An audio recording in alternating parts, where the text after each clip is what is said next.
¿Qué tal? Buenas tardes. Quería saber si me escuchan bien antes de empezar este conversatorio en donde vamos a abordar el tratamiento de los precios o los valores en las pensiones de los colegios. Veo que se están conectando de a pocos. ¿Se me escucha bien?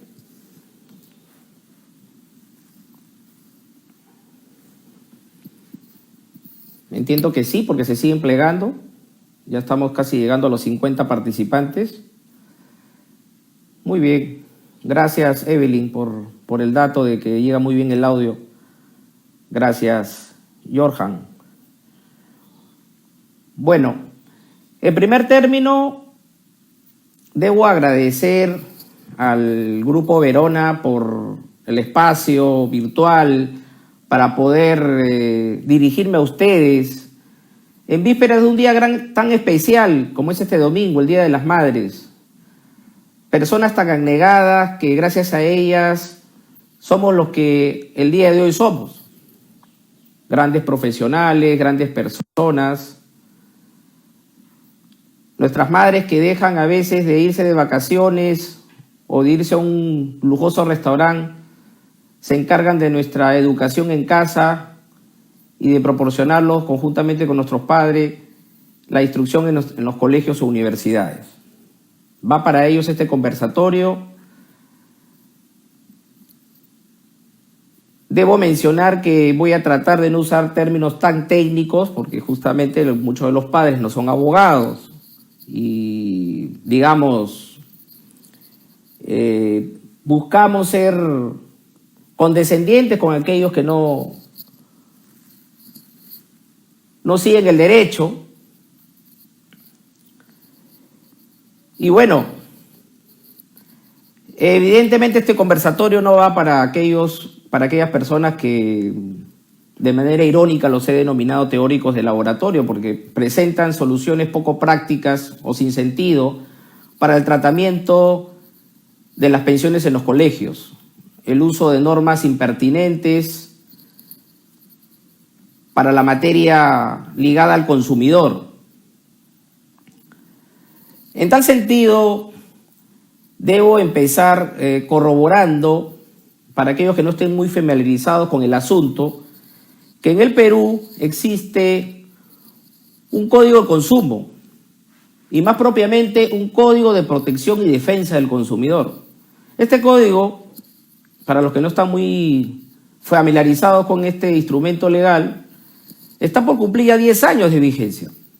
Fue fruto de un esfuerzo el poder sancionarlo a nivel del Parlamento o Congreso, de tal forma que estas normas de carácter especial sirven para solventar de alguna manera aquellos casos en donde se ven menoscabada la acción del consumidor o usuario. Esto significa que, asumiendo la simetría económica y cognitiva entre los dos polos de la relación de consumo, estos principios, que vamos a hablar luego de ellos muy brevemente más adelante, se estructuran justamente como una tutela preferencial en favor del consumidor o usuario para ampararlo frente al mayor poder negocial del proveedor. Se busca evidentemente el respeto a la dignidad de la persona. Y estos principios rectores del derecho del consumidor buscan o engloban un sistema de normas evidentemente de fuente constitucional. Algunos las niegan, pero digamos que son algo miopes porque el artículo 65 de nuestra Carta Magna del año 93 tutela el derecho del consumidor. Por ejemplo, la Constitución argentina en el artículo 42 también lo tutela, y su reciente Código de Consumo Civil y Comercial en el artículo 1094 de igual forma. Entonces, tenemos, por ejemplo, que resaltar que el derecho al consumidor ha ganado autonomía, que si bien es cierto, podemos observar que esta relación de consumo podría entenderse que está dentro del marco de un contrato de consumo y por ende pudo haber nacido del área civil, puntualmente del derecho civil, esto no le quita autonomía a esta disciplina.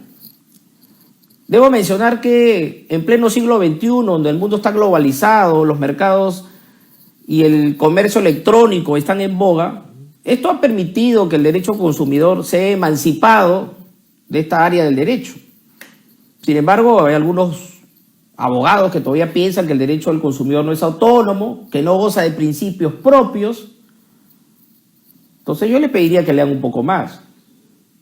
Principios propios del derecho del consumidor están, por ejemplo, el principio protectorio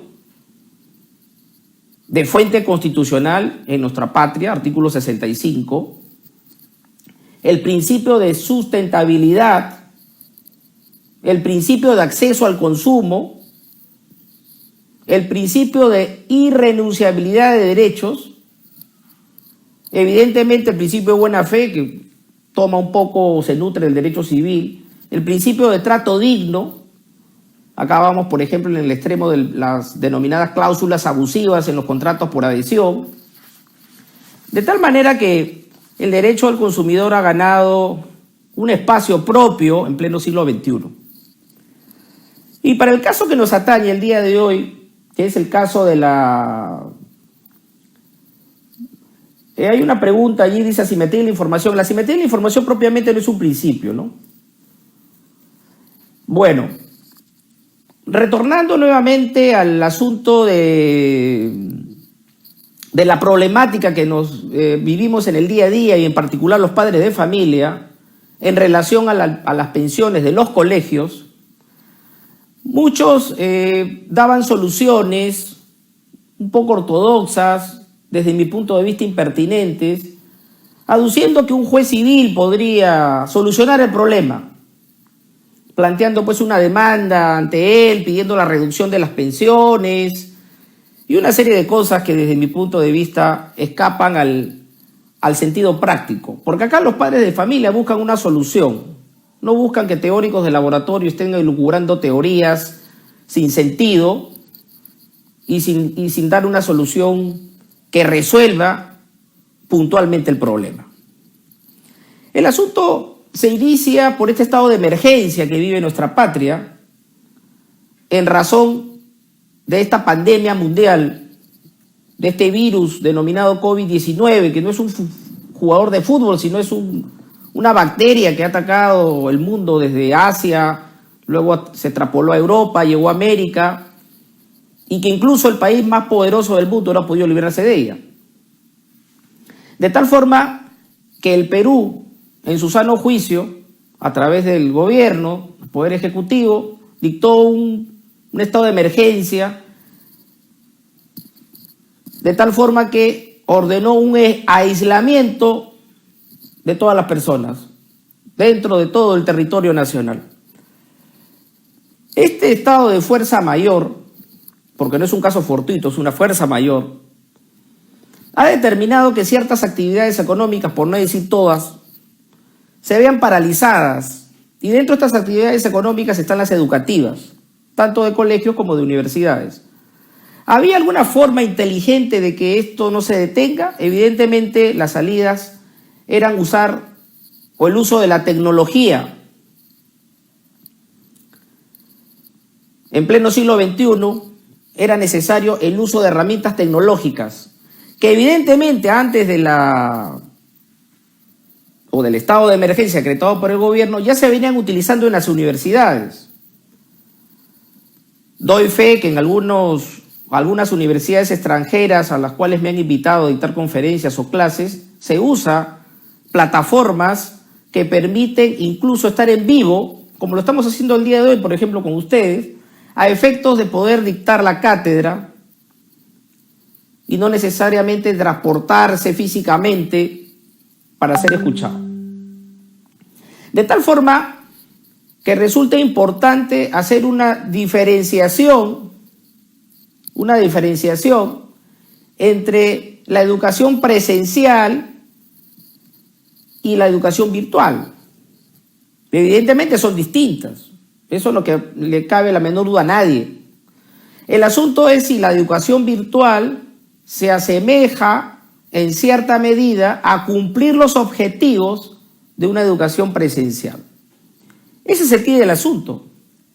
Evidentemente, el aislamiento social y, por tanto, el distanciamiento no permite que existan clases presenciales, de tal forma que queda la única vía que se dicten a través de mecanismos o plataformas tecnológicas para que el año escolar 2020 no se pierda. Ese es el tema neurálgico, saber si la educación virtual puede o no reemplazar a la presencial y si cumple los requisitos que los padres de familia contrataron al inicio del año. Evidentemente, la problemática estriba en que los colegios no ceden su brazo.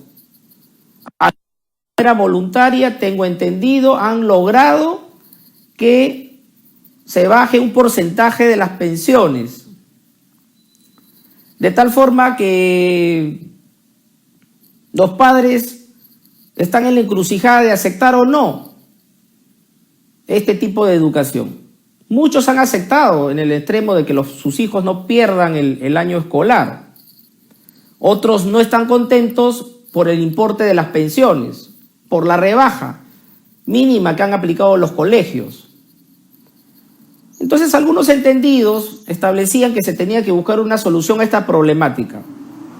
Siendo esta problemática de naturaleza consumerista, se debe aplicar la ley especial.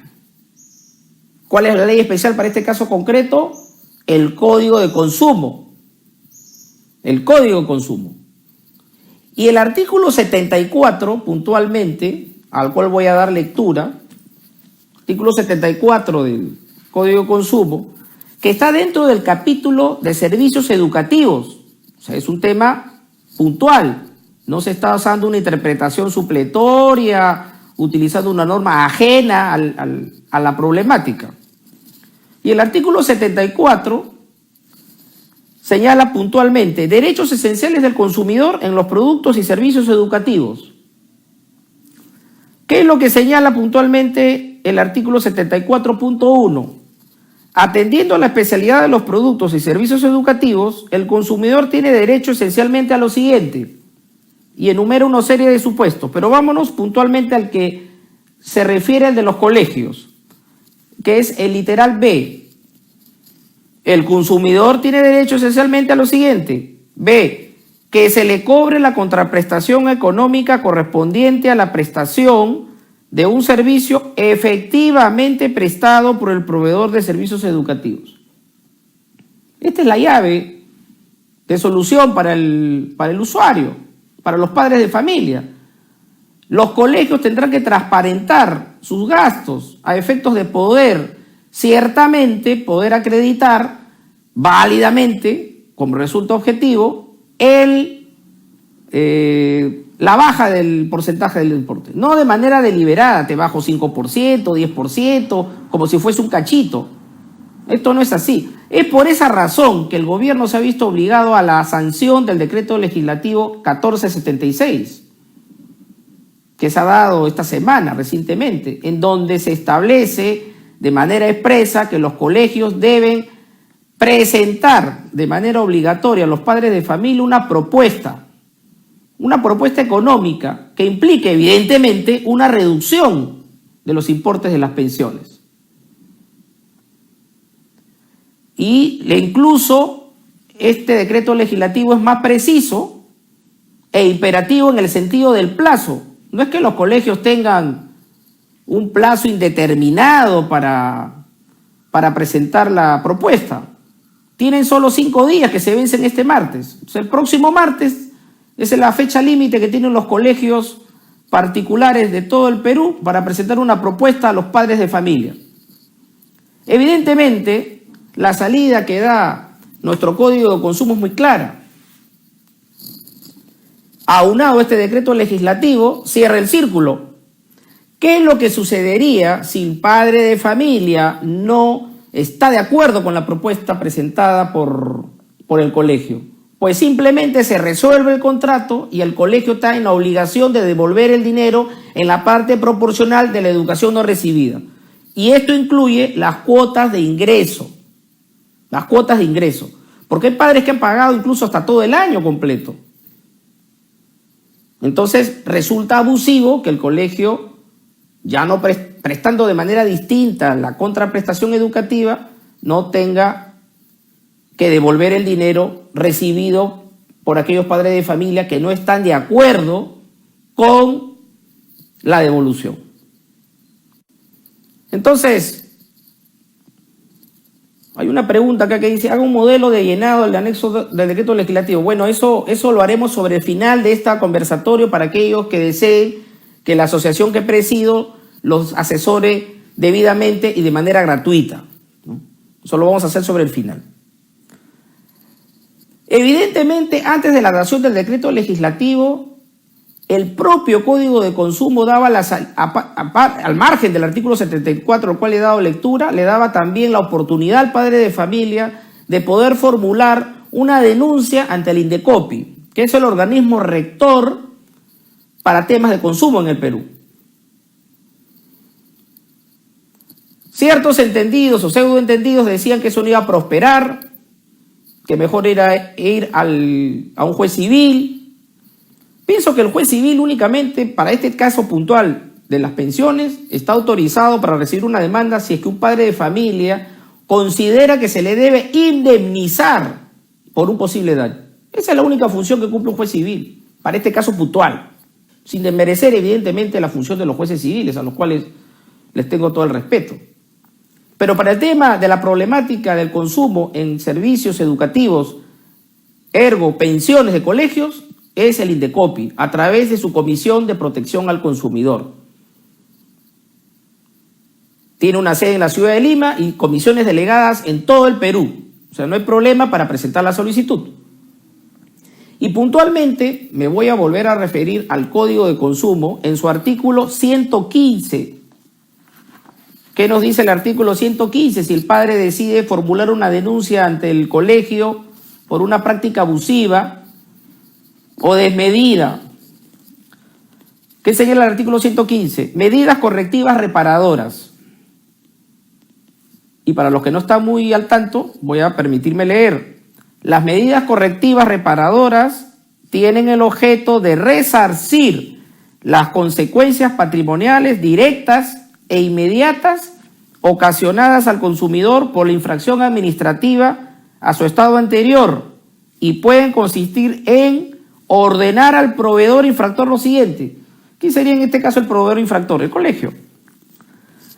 ¿Qué es lo que dice el inciso o el literal F para el caso puntual?